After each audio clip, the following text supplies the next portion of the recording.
Magandang umaga po, Manang Ted at Miss Chacha. Magandang umaga rin po sa ating mga kababayan. Salamat sa panahon, Attorney Gocha. Please go. Salamat nga po sa panayam, Attorney Michael. Attorney, unang punto po muna. Sabi nyo kahapon, sa proper forum po haharap si VP Sara. Para lang po malinaw, saan po ba yung sinasabi ninyo na proper forum? Kung ito po, Miss Chacha, aakyat sa Senado, sa pananaw namin, no, yun na po yung proper forum. Explain ko lang po bakit namin sinasabi na yun yung proper forum. Kasi doon po sa liham na isinumbit natin sa Committee on Justice the day before the hearing yesterday, which was Tuesday po kami nagpadala ng sulat, inilahad po namin doon no, ang aming objection dito sa proceedings na iginaganap dahil sa aming pananaw, and again, with due respect to our law, pero ito naman ay posisyon ng defense team, sa aming pananaw po kasi pupunta na po tayo sa conduct of a trial, no? In fact, the word mini trial has been circulating.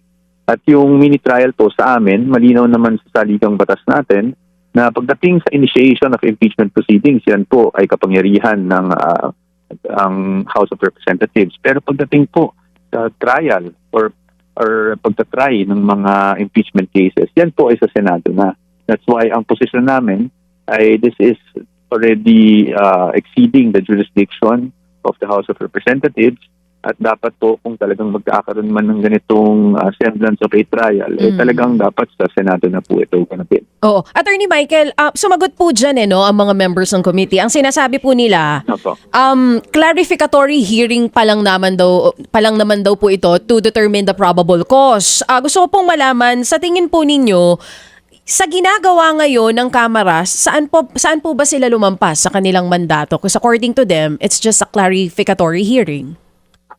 Opo. Again, our intention is only not to debate, no, but our intention is only to lay down ang posisyon natin para sa kaalaman ng ating mga kababayan para mas lalo nilang maintindihan ang ating posisyon. Sa atin po, when you are evaluating complaints, no, and for the pure determination of probable cause, dapat po ina-evaluate yan yung complaint mismo at yung mga ebidensya kung meron man na naka-attach doon sa mga reklamo o mga complaint na inihain. Sa atin po ngayon, nakita natin na lumalampas na kasi doon sa mga allegations ng complaint at doon sa mga naka-attach na ebidensya. In fact, nakikita nyo, nagpapasabina na ng kung ano ng mga dokumento na hindi naman naka-attach doon sa ating complaint. So sa tingin namin doon po, nag-exceed na tayo doon sa exercise of just determining probable cause. At dahil po doon, nakikita meron din mga witnesses na pinapatawag. Kung yung witnesses naman po ay may mga affidavits na naka-attach doon sa complaint, malamang naman po ay masasabing clarificatory yan. Pero kung wala naman po mga affidavits or hindi naman po kasali mga witnesses sa mga reklamong hinihain, that is already in excess of the determination of probable cause. At pupunta na po tayo sa nagmumukhang trial kung saan dapat sa Senado na sinasagawa.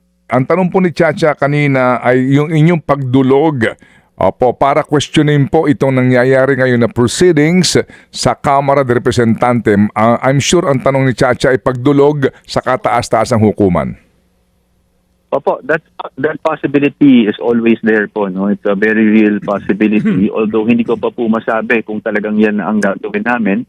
Inuna po muna namin talaga na ilahad sa committee, out of due respect to the committee, kung ano ang opposition natin doon sa ginaganap na proceedings. But hindi ko po i-deny na that possibility is very real and it's always going to be there. At it's one of the options that we are considering. Pero ayoko pa pong categorical magsabi na yan ang gagawin namin.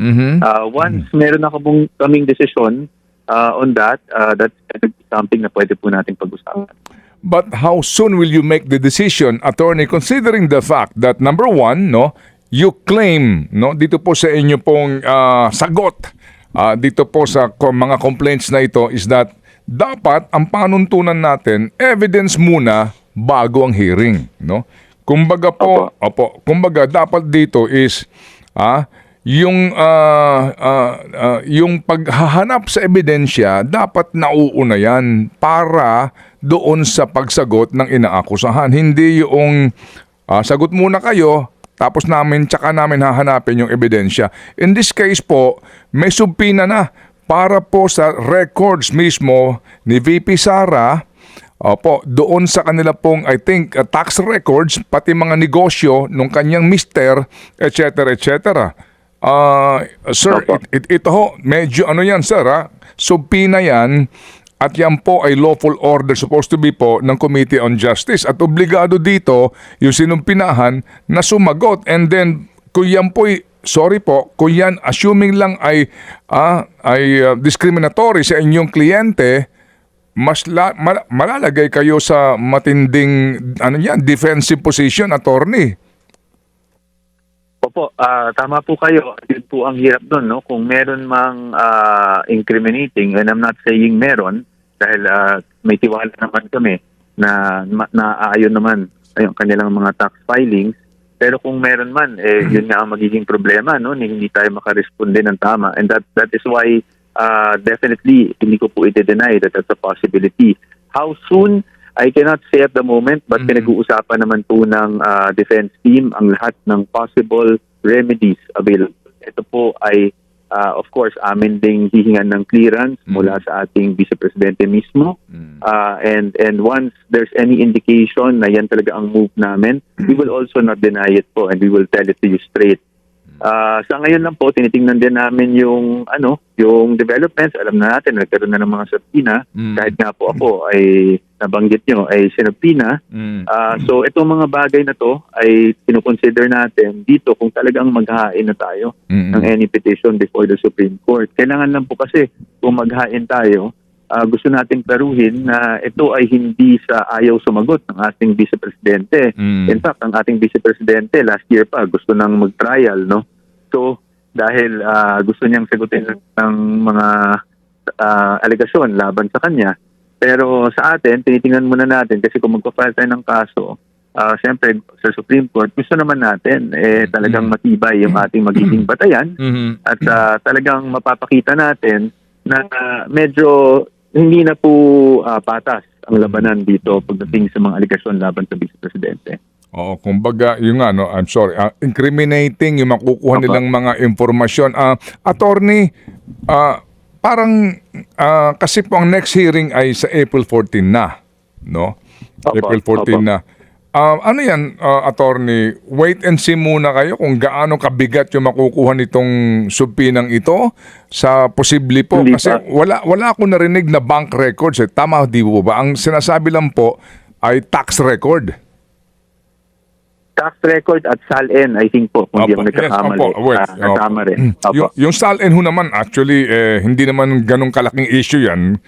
Basically, di po ba? Pero yung tax record, wala pa pong pinag-uusapang bank records dito. Ano po yan? Maghihintay muna kayo ng bank records subpoena? Ganun po ba? Yung parang tumatiming kayo para, kumbaga, paglapit sa Supreme Court, medyo solid na ang inyo pong magiging question?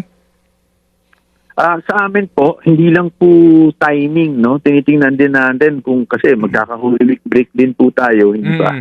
So, it's really more of tinitingnan namin kung ano ang well, I guess nga, no, I will be contradicting myself here because I might say timing na naman, but I will have to assess kasi yung mga will have to review everything that was said yesterday. So, titingnan namin, nagpapatranscribe man kami ng mga hearings. Titingnan natin kung may basehan na talaga na umakyat sa Supreme Court, and that's the time we make the decision. That's a possibility, but yung incriminating, sir, I don't want to jump the gun and already say that there's something incriminating because of course our position is malinis naman yung mga naging filing ng ating Vice Presidente. Opo. Yung sinasama na po yung asawa, anong sabi po doon ni Vice Presidente? Well, hindi pa namin napag-usapan yan ni Vice Presidente, no? Pero sa aming pananaw, yan po ang sinasabi natin. Hanggang saan ba hahantong ito? Dahil kung ang sabi nga natin, dapat ang evaluation ay dun lang sa complaint at yung attached pieces of evidence kung meron man. Pero kung sino-sino na ang pinapatawag, kung ano-ano ng record na pinapatawag, hindi na natin alam kung saan ang hangganan nito. That's why sinasabi namin na walang jurisdiction ang komite na gawin ang mga bagay na ito. Of course, sabi nga natin, the SC is always there. But syempre po, bilang just to be appropriate about everything, gusto namin ilahad muna at bigyan ng pagkakataon na marinig kami ng komite. Nasa ngayon si Vice President Duterte? Nandito po sa Pilipinas ang ating Vice Presidente. Hindi ba siya pupunta ng The Hague para sa birthday po ni Tatay Digong? Hindi ko po alam yung schedule niya, pero ang sa pagkakaalam ko, wala naman pong ganung schedule so far na nababalita sa akin. Okay. And sa ngayon po, I'm sure magiging abala ang inyong legal team to confer with her. But basically Yes. ngayon na pati po kayo ay nadadamay dito, paano po dito ang pati ho yung kanyang dating chief of staff, yung mga availability po nitong mga dating tauhan ni VP Sara sa isyong ito? Opo, pagdating po sa availability, yung mga tao naman po na may mention, no, ay nagtatrabaho pa rin naman po sa OPP. Ako naman po, pagdating po sa PINA, I think I made it very clear yesterday. I am of the disposition that I will comply with the subpoena. Kasi alam niyo po, nung nagkaroon ng Committee on Good Government and Public Accountability hearing, ako po ay napatawag doon at sinagot ko po lahat ng tanong. No? Kahit na abogado ako ng Vice Presidente noon, hindi po ako nag-invoke ng attorney-client privilege. Para sa akin, factual naman yung tanong, isasagutin ko rin po yung tanong based on my personal knowledge. Wala naman po akong kailangan itago. So sa akin, dahil dito sa subpoena, ako po ay willing to attend. And if I attend, I will answer the questions. Of course, to the best of my knowledge, meaning personal knowledge po. I cannot, of course, answer questions na wala naman talaga akong alam. Opo. Sir, si Madriaga po kasi ay pinasubpina na rin and most likely haharap ito, no? Pero sabi nga po ninyo, unfortunately for your side, hindi kayo pwede mag-cross-examine sa kanya, di po ba?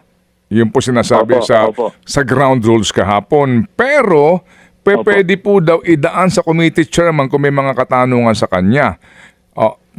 Sa inyo pong pagharap po, eventually nga, at nandoon si Madriaga, kung meron po bang ipapadalang abogado ang Vice Presidente para ho makapagtanong kay Madriaga at maaring idaan, nasa na ho ba si Bong Suntay? Parang di ho namin nakikita. Di ba pwede pong idaan sa miyembro ng Committee on Justice na medyo bukas para po sa panig ng Vice Presidente? Opo, yan po din yung nabalitaan natin yesterday, no? Yan yung isang pag-uusapan din ng defense team, yung kumbaga pagbabago na pwede tayong magtanong through the committee chairperson. Ngayon, I think that is trying to pattern yung nangyayari po sa preliminary investigation kung saan ang mga abogado hindi pwede mag-cross-examine pero pwedeng magtanong through the fiscal, no? Through the prosecutor. Pero pagdating po sa ganito kasi, totoo lang Manong Ted, meron din akong mga reservations. No? For example, nagsasalita ang isang testigo. Siyempre po, alam niyo naman, sa cross-examination, abogado talaga yung gumagawa niyan kasi mabilisan yan eh. Diba? You'll have to object, you'll have to respond depending doon sa magiging mga testimonya o sinasabi o statement sa agaran. So, I don't know operationally kung paano mangyayari yung magsasubmit kami ng question. Tapos, bago pa matanong yung tanong, kumbaga, nailahad na lahat. So, nawawala yung momentum, yung mga ganyang bagay. But of course, those are going to technicalities. But yan ang isang pag-uusapan namin. Ngayon, kung magpapadala ng abogado, that is something na hindi ko pa masasagot ngayon. Sa totoo lang, hindi pa namin na pag-uusapan. Pero ang opposition kasi namin dito, Manong Ted, is the entire proceedings. Ang objection natin dito is fundamental na yung conduct ng ganitong trial type sort of committee hearings ay para sa amin unconstitutional na dahil dapat sa Senado ito. But again, I'm sure may ibang posisyon ang ating lawmakers at gusto ko lang din ihiwatig na nirespeto din natin ang kanilang posisyon. Kailangan lang natin mailahad yung atin. Okay. Ano ba ang tutol ninyo sa paggamit sa testimonya, written and and personal mismo po sa Committee on Justice hearing itong kay Madriaga? Yung kay Madriaga po, that was attached to the complaint. So Oo. kung meron mang clarificatory, kung talagang clarificatory lang mangyayari, sa akin naman po wala naman pong problema doon. No, ang problema namin is more on yung mga papatawag pa ng mga dokumento at pinapakalap pa ng mga dokumento at pinapatawag ng mga witnesses. Dahil sa amin, that goes beyond the evaluation of the complaint. Di ba? Yan nga sinasabi natin. Kung walang ebidensyang naka-attach, bakit tayo nag-allege? Tapos biglang ngayon, maghahanap tayo in the hopes, no, and I have to emphasize this, in the hopes that there is something incriminating that will somehow come out. Diba? So, yun po yung ano talaga natin. Pero kung clarificatory, sabi nga nila, pareho lang naman sa preliminary investigation, it's akin to preliminary investigation, pwede naman talaga, let's aminin natin, pwede naman talaga yung clarificatory questions.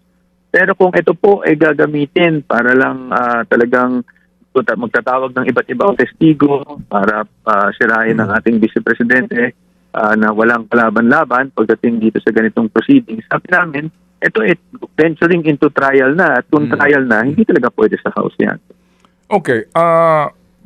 Nasa na mga kalyado kaya ng Vice Presidente? Although si Congressman Marcoleta ng party list group na sa GIP ay hindi miyembro ng komite, no? So doon pa lang po medyo magandang bagay na nga na siya nakakapagsalita. Pero asan na? Halimbawa si Congressman Bong Suntay na ang una po naman maayos ang kanyang mga argumento, no?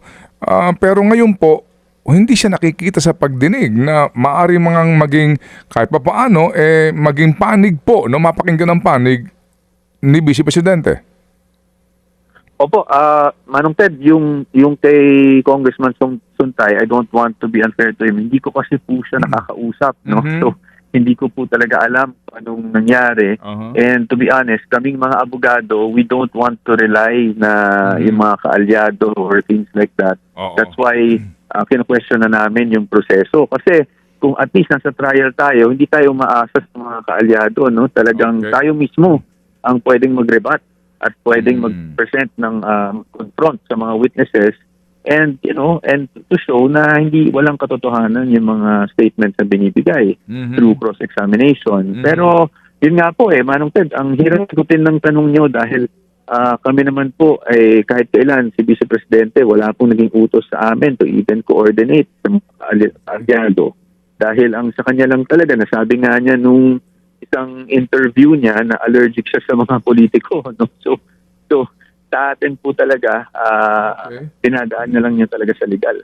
O sige, so kami po muli ay tatawag sa inyo kasi nga napakainam din po na napapakinggan natin ang panig po ng Vice Presidente. Gayon din po naman ang aming mga naging panayam kay Chairman Luistro, kay Congressman Joel Chua. Ano po, dito po sa usapin na ito para lang ho natin maibalansi po ang equation. So usapin po ng informasyon sa magkabilang panig sa sa kaalaman ng ating mga kababayan. Salamat po, Attorney. Salamat po, Manong Ted. Siguro pahuli na lang, gusto ko lang po rin ipahiwatig na nire-respeto natin lahat ng opinion. They may be adverse to us, pero nire-respeto natin lahat ng opinion. Sa atin lang, we also want to lay down our position. At salamat po sa pag-imbita sa amin dahil nga importante po din para sa amin na mailabas din po yung posisyon namin para hindi ma-misinterpret at lalong maintindihan ng ating mga kababayan. Impeachment na naman. Ano ba itong kalokohan na to? Meron pa silang papiyapiyatos na hawak doon. Alam nyo, mga kababayan, sa totoo lang po, patawarin ako nitong mga kaibigan natin na ito. Hindi ba kayo nahihiya niyang ginagawa ninyo? Ang mga kababayan natin nag-iisip kung anong kakainin nila. Itong mga panahon nito. Magkano ang bilihin? Ang iisipin ninyo, politika? Wow! Talagang hindi ako makapaniwala. Kung ganito ang mentalidad natin, sino pa makakatulong sa atin? Isipin ninyo, ang ini-issue natin sa Vice President natin, piatos! Naiintindihan nyo ba yun? Na sa confidential ho kasi, inuulit ko, dati po tayo sa intelligence. Hindi naman gumagamit ng totoong pangalan dyan, boss. Yes. Paano ko naman gagamit ng totoong pangalan niya? Give away mo na kung sino yung asset mo. Di nilaglag mo, sinunod mo. Nilaglag mo na. Sunog na. naman yun. Pambihira talaga. Alam nyo, sa totoo lang po, ako'y nalulungkot. Kasi sa panahon nito, dapat sama-sama tayo. Lalala nyo, kasi parang pandemic ito, boss eh. Another phase ito ng pandemic. Dapat sama-sama tayo dito. At yung mga natutunan natin dapat nung pandemic, i-apply natin ngayon. Kasi nung nakaraang pandemic, naipakita sa atin ng dating Pangulo kung paano i-handle. So meron na tayong leksyon eh. Mas worse pa nga yung pandemic. Mas worse pa yun, ha? Dahil Hindi mo alam pwede eh. Ito pa pwede mo Oo, ito dapat napaghandaan eh. Opo. Di ba? Meron na ng mga warning, ano? Kaya sana wag na lang maging pabida-bida, yung maraming umaagaw ng eksena. Hindi ito yung oras na yun, boss. Opo, balikan ko lang sir yung mga post po ninyo para sa kabatiran nating mga kababayan. Sorry, napahaba, boss. Ha? Okay lang sir. June 16, 2025, sinabi po ninyo kumusta ang ating food security. Malinaw na po ang kakampihan ng mga bansa sa kaganapan sa Middle East. June 16, 2025, as of 2023, 2.2 million OFW na sa Middle East. Same day pa rin sir, June 16, 2025, ginagarantiyahan ng Konstitusyon ng Pilipinas ang karapatan ng mga tao sa impormasyon tungkol sa mga bagay na may kinalaman sa publiko. Binanggit po niyo yung Article 3, Section 7 ng Constitution. Same day, magkakasunod dito na post, same day, sir, langis, malaking issue ito sa bilihin. May plano na ba tayo? Uy, nagtatanong ka na last year pa. Opo. May plano na ba tayo sa nangyayari at mangyayari pa? Eto, matindi, Senador. Evacuation plan para sa mga Pinoy sa Middle East, oras na para pag-usapan. At itong pinakatumbok, another post on June 26, 10 days after, ang krisis sa langis sa pamamagitan ng biglaan na pagtaas sa presyo o pagbaba ng supply ay maaaring malubhang makaapekto sa ating ekonomiya na posibleng humantong sa recession, inflation at kawalang tatag. Ngayong araw na ito ay na-announce po ng Pangulo ang pag-ugnay ng Pilipinas sa bansang China, kaugnay po sa usapin ng enerhiya. Sir, ano po ang masasabi ninyo na for the past years ay kalaban ang turing sa China? Alam niyo po, ito po yung awakening nating mga Pilipino. Dito po ngayon lalabas na yung old belief natin na pagkalaban ng Amerikano ay kalaban natin, dito na po ngayon yan matatapos. Sapagkat makikita po natin dito na dapat tayo mga Pilipino, uulitin ko po, ang iniisip natin ay yung sarili natin. At natutuwa po ako, makikita natin na bagamat 4 na taon na walang naging continuity mula doon sa mga programa ng ating dating Pangulong Rodrigo Roa Duterte, mukhang ngayon ay magkakaroon na po ng continuity. Ito po yung sinasabi natin na kung sana ang bawat Pangulo na papalit sa dating Pangulo ay magkaroon ng continuity na programa. Isipin ninyo, 4 years ang nawala. Ngayon natin marirealize. Alhamdulillah, ngayon, sana magkatuluyan na at wala nang humarang.